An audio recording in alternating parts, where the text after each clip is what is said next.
Soy Luisa, vengo desde Orense, tengo 48 años, fui diagnosticada de TDAH con 45 y bueno, a ver, hemos estado hablando del libro de Titi y la verdad que yo cuando me lo mandó Irene me encantó cuando lo leí, porque vi identificar a mi hijo que también está diagnosticado de TDAH, tiene 17 y fue diagnosticado con 5. Y al mismo tiempo me vi identificada yo, y es verdad, Titi nos las lía muchísimo, o sea, nos hace hacer cosas que realmente no queremos. Y a veces es muy difícil controlar a ese Titi en nosotros mismos, ¿no? En nuestro interior. Hablamos de Titi y hablamos de hiperactividad, pero bueno, la hiperactividad viene acompañada de un déficit de atención muchas veces, que por eso es el TDAH, que lo llaman, trastorno por déficit de atención e hiperactividad, ¿no? Entonces viene muchas veces acompañada del déficit de atención, que es algo también que es complicado de manejar, porque está Titi ahí que, aparte de manipularte un poco la hiperactividad, como así, por así decirlo, te manipula también pues a la hora de la organización, de las tareas, el control de impulsos, que está mucho relacionado con la hiperactividad. El cerebro de Titi, o sea, el cerebro de Javi es Titi y no funciona como un cerebro normal, funciona de diferente manera. Es más nervioso, es más inquieto, le gusta mucho explorar, como bien dice Carmen en el libro, estar siempre innovando, haciendo travesuras. No lo hacen por mal, no lo hacen por maldad, pero sí que es cierto que a los adultos hay ciertas cosas de este comportamiento que nos incomoda un poco. Y yo muchas veces digo que aquí no tenemos que hacer cambiar a Titi, tenemos que cambiar los adultos y darle otra visión a esa hiperactividad, que realmente es grandiosa, porque yo he aprendido a valorarla muchísimo. Son niños súper creativos, son niños súper inteligentes, son niños extrovertidos, no guardan rencor, o sea, son un corazón de oro, vaya. Mira, ayer mismo salió mi hijo del colegio y nos encontrábamos con un profesor y decía: ay, Lucas, lo travieso que eres, lo traste que eres y lo bueno que eres.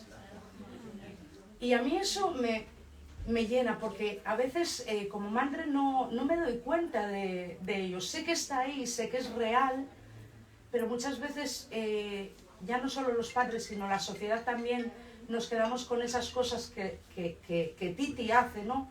Que son esas cosas malas, pues como decía Carmen en el libro, subirse a un árbol, tirar el cubo de la fregona. Yo me acuerdo cuando mi hijo metió al gato en la piscina, cuando le metió en la chimenea, apagada, por cierto, apagada. Pero bueno, que cada uno ha tenido un Titi. Yo también he tenido ese Titi, ahora ya con 48 años, pues lo tengo más controlado, sí que es cierto, pero como digo yo, mi hiperactividad ahora no es externa, sino es más mental. Como digo yo, mi cabeza no tiene descanso. Somos personas que ahora mismo estoy hablando con vosotros, os estoy contando esto, pero estoy escuchando de fondo lo que está pasando ahí abajo en la librería. Se me va la onda muchísimas veces de lo que quiero contar, de lo que estoy diciendo, por eso, porque mi cabeza está a todo. Y como digo yo, está a todo y muchas veces no está a nada realmente. Entonces, es súper importante dar visibilidad. Bueno, yo estoy dando visibilidad al TDAH en redes, sobre todo en Instagram. Estoy dando visibilidad a través de Vivir con un TDAH. Y bueno, aparte de dar un poco información de lo que es el TDAH y un poco consejos de los que doy, pero para mí no tengo, como suele ser, porque sí, es verdad, a veces es muy difícil, sabes lo que tienes que hacer, pero a veces enfrentar el TDAH día a día es muy complicado, se nos escapa de las manos. Como buena TDAH pierdo los nervios, no controlo mi impulsividad muchas veces.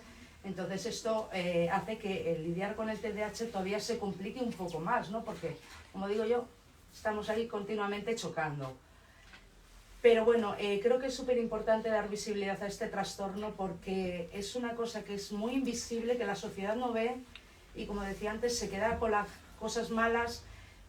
A estos niños pocos que se han quedado aquí, a estos pocos niños que se han quedado aquí, si ven a algún niño que no para, que le identifican con Titi, no le juzguéis, no le alejéis de vuestro lado, ayudadle a que sea como vosotros, ayudarle a que se tranquilice, a que no se ponga nervioso, porque eso le va a ayudar muchísimo. Como nosotros como padres, que decía Carmen que no pasa nada, te queremos, pues a estos niños les gusta mucho que les abracen, porque ellos también les gusta abrazar, y a veces son tan impulsivos a la hora de querer abrazar que te hacen daño, pero no lo hacen con maldad, no lo hacen para hacerte sufrir, y sin embargo esto a un niño le puede llegar a incomodar y crear un rechazo hacia él.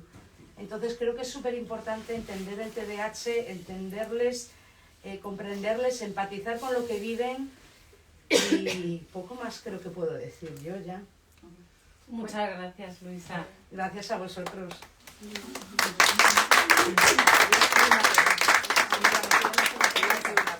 Muchas gracias por tu libro y estar aquí con nosotros. Porque Bueno, el libro es de ella. Muchas gracias por tu Sí, libro. no, es que el libro lo hemos contado antes, pero ahora ella... No pasa nada, no pasa nada. Ahora son, No pasa nada, expertas en TDAH. porque sé que tú lo apoyas al libro, igual que todos los que estamos aquí. Exacto. Entonces la pregunta va dirigida a ti. ¿A mí? ¿Tú tienes TDAH? No, yo no. Vale, porque iba a preguntar cómo Lo a la hora de lo tengo, escribir... lo tiene y- Deberíamos esperar a las preguntas a que intervengan. Sí, por eso vale. he pedido turno. Vale. Vale, pues al terminar Perfecto. vas a ser la primera en Gracias. preguntar. Gracias, Bueno, pues ahora, nada, pues si no, la que queráis, pero Marta Martín, si quiere, te presentas porque yo te conozco, pero bueno, para que te conozca todo el mundo. Perfecto. Soy Marta Martín, también tengo TDAH y me ha pasado un poco lo que le pasa a Luisa. A raíz de mi TDAH y el diagnóstico de mi hijo, tengo un hijo con TDAH que también tiene un titi dentro, como el mío, ¿no? Y a raíz del diagnóstico de mi hijo, yo que llevaba años yendo por muchas consultas, intentando averiguar qué le pasaba a mi hijo, me diagnosticaron también a mí. Y cuando me dijeron que con tratamiento podría mejorar, yo pensaba que eso tenía que ver solamente con la concentración. Porque hasta la fecha todos los médicos y los especialistas hablan del TDAH de mi hijo como algo que provocaba fracaso escolar. Y de repente pues yo pensé, bueno, yo también sigo estudiando porque soy muy activa. Mi titi necesita alimento. Y entonces pensé, pues me voy a concentrar fenomenal, qué bien. Y me dijo, es que la concentración es el menor de todos tus males. Y yo pensé, ¿qué más hay detrás del TDAH? Y yo como una madre implicada, como todas, intentando entender qué le ocurría a mi hijo, no tenía ni idea, porque no te lo contaban. Y fue ahí cuando empecé a leer, a investigar, la psiquiatra me empezó a contar cosas y me di cuenta de todo lo que hay detrás. Y detrás también, entre muchas cosas, está la hiperactividad, ¿no? La hiperactividad, que es algo molesto, como bien dice Luisa, de cara sobre todo a los demás, bueno, pero también para nosotros ser hiperactivos no es fácil, puede ser en cierto momento incluso una bendición. Y quiero decirlo de bendición porque los padres que tengáis niños con TDAH, o los que no tengáis, pero tengáis sospechas, cuando tenéis un niño movido, un niño que no para, que se sube a los árboles, como mi hijo, se subía a los semáforos cuando los llevaba al colegio, yo decía, ¿cómo puede ser? Se ha caído de los árboles 50 millones de veces, ha hecho millones de cosas por su hiperactividad, pero cuando un niño no es hiperactivo, es más difícil diagnosticarlo. Y no es que no sea hiperactivo, porque sí que el TDAH incluye, como de marca, viene de serie con hiperactividad, pero puede presentarse de una manera más llamativa o de una manera más suave, que ese titi necesite dar mucha guerra o que esté un poco más tranquilo. A pesar de que mi hijo se subía a los semáforos, era un niño que en clase estaba tranquilo, y por eso no le diagnosticaban y no le hacían mucho caso, porque era un niño que no daba guerra, estaba detrás, en la última fila, no molestaba, no hablaba, pero no llegaba a los contenidos, tenía fracaso escolar. Y por eso yo cada vez que me juntaba con los profesores me explicaban, no, o sea, al doctor no le pasa nada, un poco vago, está en su mundo, y yo decía, no, mi hijo no es eso, es otra cosa, porque no era hiperactivo. Y tampoco en las consultas también era más difícil porque le faltaba ese rasgo, ¿no? Sin embargo, si un niño da mucha guerra, si es el niño que los profesores están hartos de él, porque no para quieto, porque se levanta en clase, porque juega precipitadamente y molesta sin darse cuenta a sus compañeros, pues ese niño sí que le van a mirar. ¿Qué ocurre? Que este rasgo de la hiperactividad es más presente, está más presente, predomina más, por lo general, en niños que en niñas. Y por eso las niñas tienen más dificultades a la hora de tener un diagnóstico. Y sin duda, el diagnóstico es la llave para empezar a tratar a un niño. Y cuanto antes se dé este diagnóstico, más fácil es de tener a ese niño con un tratamiento, que no siempre tiene que ser un tratamiento farmacológico, sino que hay un tratamiento multimodal, que es el mejor, que puede ser a través de psicopedagogos, puede ser también a través del deporte. Hay muchas maneras de tratar el TDAH, pues ese niño más pronto va a poder atajar todas esas dificultades. Le irá mejor en el colegio, le irá mejor en las relaciones con sus amigos, en las relaciones con la familia, todo es mucho más sencillo. Entonces la hiperactividad es como una señal de alarma que hace así, ¡fua, fua! Este niño tiene un problema, algo está ocurriendo. Pero si no tienes hiperactividad, ese niño no llama la atención y pueden pasar años y años y años sin diagnóstico o que nunca lo llegue a tener. Que es lo que le ocurre a la gran parte de las niñas. Y luego las niñas, como me ocurría en mi caso, somos niñas que tenemos menos posibilidad de fracaso escolar porque tenemos otras estrategias o nos esforzamos de otra manera o afrontamos, y esto nos lo puede contar mucho mejor Rocío, afrontamos estas dificultades de otra forma. Y por eso las niñas pasamos desapercibidas y puede ser que pasen años y te pase la vida entera sin que nadie se dé cuenta de que tienes TDAH, como me ocurrió a mí, que me diagnosticaron con 47 años, ¿no? Todo esto es para decir que el TDAH va mucho más allá de la hiperactividad. La hiperactividad puede ser, como digo, una especie de bendición porque hace que salten esas alarmas y que nuestros hijos estén tratados. Y si nuestros niños están tratados, van a tener un camino mucho más fácil en la vida.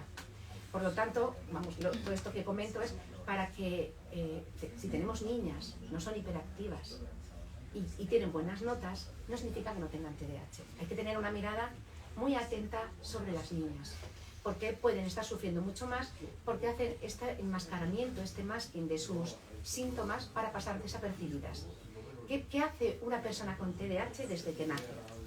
Y lo digo también porque nuestros niños con TDAH lo hacen, intentar ser como el resto, para que les inviten a todos los cumpleaños, para que les admitan en los juegos del patio, para que en clase quieran estar con ellos en los grupos de trabajo, no ser el niño que no juega con nadie en el cole, que va a menos cumpleaños, que tiene menos amigos, que le dejan fuera, ¿no? Entonces toda la vida intentan parecerse al niño que tienen al lado. Pero las niñas lo consiguen con más éxito. Y entonces pasan desapercibidas. Y a veces eso puede ser un grave problema porque necesitan tener su diagnóstico. Y todo esto en el mundo escolar, en el mundo social, en estos ámbitos es complicado. Pero si este niño llega a casa y es entendido por sus padres y tiene ese apoyo firme, estos niños van a llegar mucho más lejos. Porque para los niños con TDAH el mundo puede ser mucho más hostil. El patio del colegio puede ser un lugar muy duro. Los cumpleaños de tus compañeros pueden ser un momento de depresión y ansiedad. Si llegan a casa y los padres no estamos bien enterados, como me ocurrió a mí, que empecé tarde por esta dificultad de informarnos, ¿no? Si estos niños llegan a casa y sus padres les castigan porque no paran quietos viendo la tele, están comiendo y juegan con el tenedor, y como somos más nerviosos, nos movemos con esa impulsividad, podemos ser más torpes manualmente, rompemos el vaso de agua, molestamos a nuestro hermano cuando está jugando o cuando está comiendo o cuando está estudiando. Si en casa no encontramos ese lugar seguro, ese refugio, para que nosotros podamos tener un sitio, por lo menos en el que nos comprendan y nos ayuden a afrontar todo lo que hay después, el colegio, los amigos, etcétera, etcétera, pues estos niños van a tener mucho más difícil, están perdidos. Necesitan ese pilar fundamental que son los padres. Y de ahí este llamamiento a los padres a una crianza positiva, a que se informen sobre el TDAH, a que lean libros como el de Titi, todo lo que tengan a su alcance. No paren de formarse, no paren de leer, para que ayudemos a nuestros niños. Y cuando los niños se enfrentan a todo lo que hay fuera del hogar, sean personas más fuertes y tengan un lugar donde regresar y estar tranquilos. Por eso me gusta mucho cuando en estas actividades veo que hay padres, o cuando vamos a los colegios y damos charlas, cada vez hay más padres y preguntan mucho y tienen mucho interés porque quieren ayudar a sus hijos cuando llegan a casa. Quieren ayudar a tranquilizar a Titi, pero Titi es solo una parte de todo lo que hay detrás. Entonces, por eso digo, la crianza positiva es fundamental. Y no pasa nada porque como padres a veces perdamos los nervios. A veces los padres también tenemos TDAH. El TDAH tiene un componente genético muy potente, ¿no? Y muy fuerte. No pasa nada porque perdamos los nervios, porque es una tarea dificilísima. Ser padre es complicadísimo, es lo más difícil a lo que yo me he enfrentado en mi vida.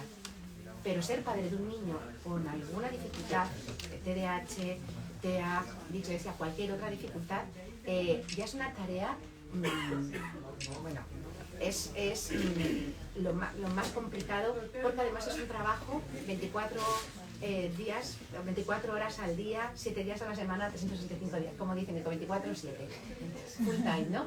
Y entonces, pero para eso, y porque no todos los TDAH son iguales, hay TDAH que son más simpáticos, más fáciles de llegar, y hay TDAH que son muy difíciles. Para eso no estamos solos, tenemos la ayuda de profesionales, podemos pedir ayuda a su médico, a los psicopedagogos, a personas como Rocío, que gracias a Dios cada vez hay más personas como ella que se están especializando para dar ese soporte a los padres, incluso soporte psicológico a nosotros, porque hay veces que esto nos supera, es que es muy difícil. O sea, que los padres tenéis ahí un desafío muy importante, pero muy satisfactorio, porque aunque parece que todo va despacio, ese niño va mejorando. La relación con los padres sigue siendo mejor, porque tiene alguien que le entiende, ¿no? Y entonces siempre van a venir esos hijos a nosotros si sabemos comprenderles. Y pedir ayuda en el colegio, a los profesores. A lo mejor no todos tienen esa formación, pero yo creo que poco a poco sí que se va poniendo énfasis, porque es un porcentaje de niños muy amplio, ¿no? Entonces, no tengamos miedo de pedir ayuda. No estamos solos en esta tarea, porque de verdad es lo más complicado lo que nos vamos a enfrentar.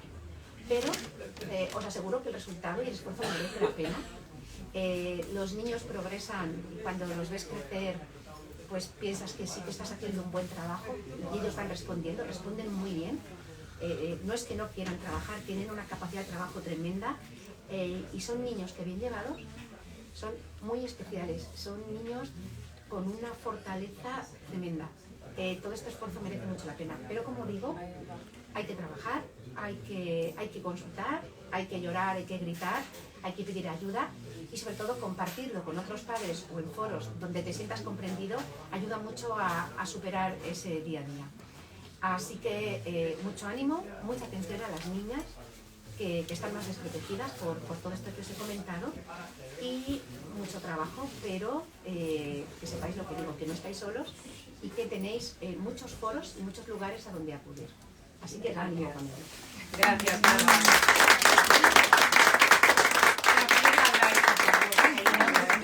Da muchísimo gusto. Pocas veces yo, la verdad, he tenido la ocasión de escucharos, bueno, de escuchar lo que estáis, bueno, lo que nos estáis relatando. Rocío es la tercera, que además nos vas a contar un poco porque, bueno, pues todas tenéis, aportáis algo porque tenéis algo diferente, ¿no? Tú, bueno, cuéntanos a qué te dedicas, porque es lo que decía Marta, es muy bueno que te hayas enfocado en este tema. Pues buenos días, yo soy Rocío Jaume y soy profesora de niños de infantil y de primaria y también soy pedagoga terapéutica. A mí me diagnosticaron TDAH a los 5 años y entonces a raíz de ahí mi madre, que se convirtió en una experta de TDAH, pues empecé a investigar con ella, con todo lo que me ha enseñado en casa y con todo mi diagnóstico, pues la verdad que me ha interesado muchísimo el tema. Entonces realmente en la carrera, al haber hecho pedagogía terapéutica, pues hemos dado también todo el tema del trastorno y a día de hoy pues trabajo con muchos niños hiperactivos. También hacemos cosas que ya os iré contando a lo largo de la charla con ajedrez. Entonces, pues bueno, después de haberlas escuchado a ellas que un poco nos relataban, digamos, la sintomatología de este TDAH, yo os quería venir a traer la palabra funciones ejecutivas. Quiero explicaros qué está pasando en el cerebro del niño TDAH para que esa sintomatología, digamos, se lleve a cabo. Entonces, la palabra funciones ejecutivas viene porque son las habilidades que tenemos nosotros en el día a día, o sea, las herramientas que nos ayudan o habilidades que tenemos en el día a día para llevar a cabo los retos que nos propone nuestro día. Entonces, esas funciones ejecutivas se sitúan aquí en el lóbulo frontal del cerebro. Entonces, en los niños hiperactivos, esas funciones ejecutivas están afectadas. Entonces, yo os voy a explicar una metáfora que creo que nos va, digamos, a ayudar a entender qué pasa con esas funciones ejecutivas. Y quiero que os imaginéis una orquesta. Entonces, en esa orquesta tenemos un director y tenemos los músicos. El director de orquesta sería el lóbulo frontal. Y los músicos serían esas funciones ejecutivas, esas habilidades que nos ayudan a nuestro día a día, como por ejemplo puede ser la organización, la planificación, la atención, la concentración. Entonces, todas esas habilidades que penséis cuando, por ejemplo, conducimos, todas ponemos un montón de esas habilidades en marcha, tenemos que estar prestando atención, que a los coches de detrás, a los coches de delante, luego poner primera, luego poner segunda. A lo mejor vosotros lo tenéis automatizado, pero yo que me lo saqué pues no hace tanto, pues sigo pensando en el embrague, la primera, la segunda, luego el intermitente. Entonces, todas esas cosas están en nuestro cerebro y serían esos músicos. Esos músicos, aunque tengan un buen potencial, si el director de orquesta está dormido o está distraído, no tiene una armonía esa orquesta. Entonces, eso es lo que está pasando en el cerebro del TDAH. Ese director de orquesta, que es el lóbulo frontal, digamos que está dormido. Entonces, aunque yo tenga unas funciones ejecutivas que tengan muy buen potencial, si nadie me las dirige, no me las dirigen correctamente, no van a brillar. Pongamos también otro ejemplo con un campo de fútbol, que veo aquí que hay hombres. Entonces tenemos el entrenador de fútbol, que sería, digamos, ese director, y luego los jugadores, pues está el centrocampista, el portero, el lateral, el defensa, serían esas funciones ejecutivas. Si el entrenador no le dice a esos jugadores qué hacer para poder pues, ganar el partido, realmente pueden ser muy buen jugador, pero no están conectados, entonces no son un equipo, entonces no consiguen, digamos, abordar ese partido. Entonces, el problema que tiene el TDAH es ese entrenador y ese director de orquesta. Ahora bien, ¿qué podemos hacer para ayudar a esas personas con hiperactividad a trabajar? Pues, por ejemplo, podemos trabajar, yo trabajo mucho con el ajedrez, porque trabaja esas funciones ejecutivas y hace que ese director de orquesta esté trabajando, enfocándose a un tablero de ajedrez que tiene 64 casillas, que tiene 6 piezas por bando, entonces realmente trabaja la tolerancia a la frustración, porque al final tienen que aprender a ganar o a perder estos niños. También trabaja la atención, tiene que estar prestando constantemente atención a qué mueven. También trabaja, digamos, las consecuencias del movimiento. No sé si conocéis todos el juego del ajedrez, pero realmente una vez mueves, aunque te hayas dado cuenta y tengas tu peón en la mano, no puedes retroceder. Entonces es como que, aunque te hayas dado cuenta en el proceso, ya has tocado. Entonces trabaja esa inhibición de la impulsividad. Entonces, realmente hay varios aspectos que nos ayudan, digamos, para trabajar con estos niños, ese director de orquesta, pero en mi caso sí que es verdad que a mí lo que más me ha ayudado ha sido la medicación, realmente. Desde pequeña, desde los 7 años, estoy medicada, entonces esa medicación me aporta como la posibilidad de que ese director de orquesta esté enfocado. Entonces, si yo me medico, ese director de orquesta ya directamente está enfocado en mis funciones ejecutivas funcionan correctamente. Entonces realmente pues aportaros eso, la palabra funciones ejecutivas, que hay un montón de tratamientos para este trastorno, porque se da, no sé, bueno, lo habéis comentado, que está la opción que es hiperactividad con déficit de atención, y también podemos tener a una persona con déficit de atención solo, sin hiperactividad, que es lo que comentaba Marta, que a veces pues es más difícil diagnosticarles porque no tienen esa parte motora, que estar todo el rato así, todo el rato moviéndose en clase, no tienen esa parte motora, pero tienen todas igualmente las funciones ejecutivas afectadas. Entonces, pues bueno, esa es mi aportación. Entonces, si tenéis más preguntas, pues yo bueno, Rocío, pues nos ha encantado, de verdad, tu aportación es que nunca bueno, yo por lo menos, que soy la editora de este libro y soy la que menos sabe aquí el TDAH de toda esta habitación, no tenía ni idea, lo has explicado increíble, ¿verdad, Carmen?